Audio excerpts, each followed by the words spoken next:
Kamusta mga kanokis, panibagong vlog na update muna natin ang ating mga na-incubate, ito na sila. At pang 10 araw na ngayon kaya ay kakandling na natin. Ang candling day is a traditional method used in poultry farming to assess the development of eggs. Karaniwang ginagawa sa ika-7 o ika-14 na araw ng pagpapapisa ng itlog.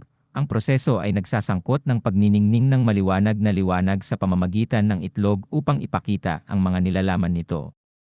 Ito ay nagpapahintulot sa mga magsasaka na suriin ang pagkamayabong, pagbuo ng embryo, at anumang mga potensyal na issue. Ang pagkandling ay isang mahalagang hakbang sa pagtiyak ng matagumpay na proseso ng pagpisa at malusog na mga sisiw.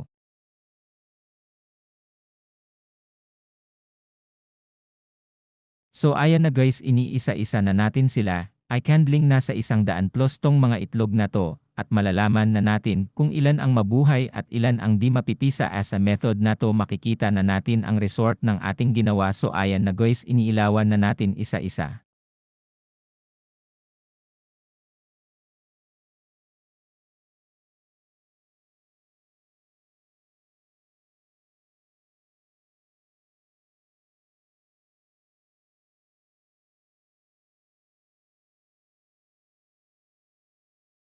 At yan na ang ating update sa ating farm mga kanokis. Stay tuned, please do like and share my videos for more content to come. Salamat sa panonood kanokis. This is CF Farm, thanks for watching.